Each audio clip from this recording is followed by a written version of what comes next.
কি পরিমাণ দুর্ভাগা মুসলমান আছে যাদের এই 4টা সূরা শুদ্ধ নাই, এমন হাজারো লাখো কোটি মুসলমান। এ পরিমাণ বদনসিব তার 60 বছর পার করছে, 40 বছর কত ভাত কত মাছ, আল্লাহর কত বড় দুনিয়া ভোগ করলো, নাফরমানে 4টা সূরা ঠিক করার জন্য সময় মেলে না, কিন্তু বিড়িখানাও বন্ধ হয় না, চা দোয়ানের গপ মারাও বন্ধ হয় না।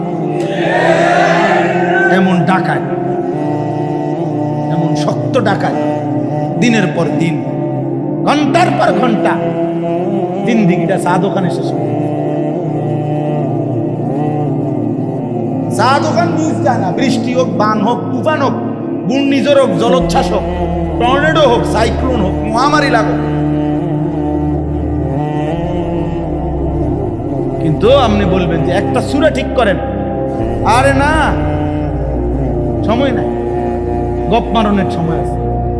কি জবাব দিবেন আখিরাতে? কি জবাব দিবেন বলেন? কি জবাব হবে? তোমরা যুবক ছেলে যারা সুন্দরভাবে ফরজ ওযুটা করতে জানো না, তোমরা অসংখ্য ছেলে যারা ফরজ গোসল কিভাবে করে শরীয়ত মতে জানো না তো ভাইয়া, ওই শিখলাও তো। কোনো ব্যক্তি তো এমনি গোসল করলে, সাবান লাগাইলে এমনি পরিষ্কার তো হইল, কিন্তু পবিত্রতা তো ভিন্ন বিষয়। যার উপরে গোসল ফরজ হয়, যার বীর্যপাত হয়, তার উপরে গোসল ফরজ হয়, সেই ফরজ গোসল আদায়ের শরীয়ত কর্তৃক নির্ধারিত নিয়ম আছে। ওই নিয়মে গোসল না করলে সে যদি হাজার লক্ষ বারও গোসল করে ভিন্নভাবে, এমনে পরিচ্ছন্ন হইতে পারে, গায়ে হয়তো দুর্গন্ধ নাই, কিন্তু সে নাপাক, অপবিত্র। আর অপবিত্র ব্যক্তি তার কোনো নামাজ কবুল হয় না, জুমার নামাজও না, জানাজার নামাজও না, কাবা শরীফের ছাদে গিয়ে নামাজ পড়লো তার নামাজ হবে না। তাহলে এটা গুরুত্বপূর্ণ বিষয় না? এটা শেখা দরকার। ওই আমরা এখন থেকেই কোরআনুল কারীমের মধ্যে আছে, আল্লাহ তাআলা বলেন, ইন্না ফি যালিকা লাযিকরা লিমান কানা লাহু কলবুন আও আলকাস সামআ ওয়া হুয়া শাহীদ। নিশ্চয়ই এই কোরআনের মধ্যে উপদেশ রয়েছে ওই ব্যক্তির জন্য যার দিল আছে, লিমান কানা লাহু কলব, তার মানে অন্তর খোলা। 2 আও আলকাস সামআ, সে তার কানকেও ওই কথার দিকে মনোযোগী করছে। ওয়া হুয়া শাহীদ, সশরীরে সচক্ষে উপস্থিত আছে। তাহলে এই 3টা জিনিস, দিল, কান, চোখ, একসাথ হলে আল্লাহ তাআলা বলেন আল্লাহর কথার মধ্যে ওই ব্যক্তির জন্য উপদেশ রয়েছেই রয়েছে, নিশ্চয়ই তার জন্য উপদেশ আছে। ওই ব্যক্তি কি হয়? ধীরে ধীরে জীবন বল, দিল খোলা, কানও খোলা, চোখও খোলা। এই জন্য চোখ দিয়ে তাকাইলে ভালো, কান দিয়ে মনোযোগ দিলে ভালো, দিলটাকে আল্লাহর কথার দিকে মনোযোগী করলে ভালো। মনোবিজ্ঞানের কথা হলো, মানুষের অন্তর একসাথে 2 জিনিস ভাবতে পারে না, সিস্টেম নেই, সিস্টেমে নেই। এজন্য আপনি যদি জোর করে কষ্ট করে দিলের মধ্যে আল্লাহর কথার দিকে মনোযোগ দিতে পারেন, তো কিছুক্ষণের জন্য হলো ধীরে ধীরে অন্য চিন্তা সরে যাবে, অন্য চিন্তা সরে যাবে, দিল প্রশান্ত হবে।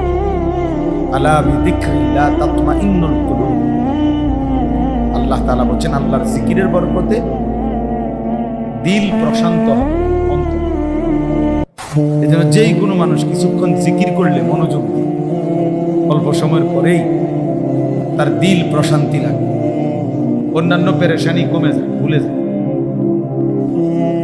আল্লাহর জিকিরের বরকতে দিল শান্ত। এজন্য এটা সব সময়ের জন্য বলি ভাই, আমাদের যে সমস্ত মানুষ দেখবেন প্রথম কাতারে বসেও জুমার দিন ইমাম সাহেব যখন বয়ান করে তখন অনেক মানুষ আছে, মাঝ বয়সী লোক, ঘাড় নিচের দিকে নামায় না, ইমাম সাহেবের কথার দিকে তাকায় শুনে না। এটার একটা মূল কারণ হলো, এক হলো গাফেল, দ্বিতীয় হলো অহংকার। তাকে বলবেন না আপনার কথা, আপনি বলবেন না, শুনতে আছি না, শুনলেই তো হইল একটা সাইয়া দম লাগবে না। অহংকার, আল্লাহর কথার প্রতি আন্তরিক।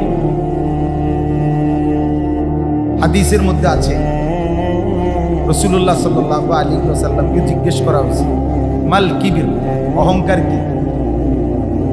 নবীজি সাল্লাল্লাহু আলাইহি ওয়াসাল্লাম বলেছে দুইটা জিনিস। এক, বাতারুল হক, হককে অবজ্ঞা করা। দুই, গামতুন নাস, মানুষকে তুচ্ছ করা। মানুষকে কি করে? তুচ্ছ তাচ্ছিল্য করে। আর হক যত কিছু কোরআন সুন্নাহ সম্মত, এটাকে অবজ্ঞা। তাহলে এটা এক নাম্বার। তা আমরা দ্বিতীয়টা যদিও কিছুটা বুঝি, প্রথমটা বুঝি। মানে দ্বিতীয়টা আমরা মোটামুটি বুঝি যে কাউরে তুচ্ছ তাচ্ছিল্য করলে মানুষ মোটামুটি বুঝে, এটা বলে যে বেটা অহংকার করে, হ্যাঁ বড়লোক ইতিহাস, এটারে বুঝে যে সে অহংকার করছে। কিন্তু অথচ হক, কোরআন সুন্নাহর যাবতীয় কথা,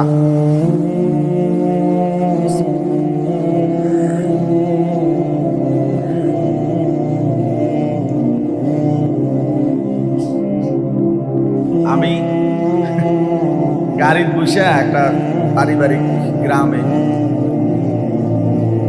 খুব জরুরি কথা বলতেছিলাম মোবাইলে, বলতে বলতে বলতে এই পর্যন্ত আসছি, একেবারে দরজার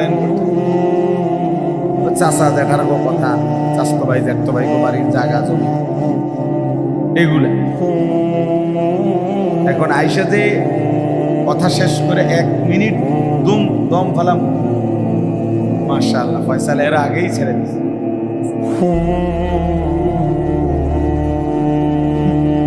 এখন আইসা তো আমি একটু জিরাম, মানে 1 মিনিট দাঁড়াম, আর ওই কেন আছে ফয়সাল ছাড়লই কখন, দৌড় দিয়া গেলই কখন আমার সামনে।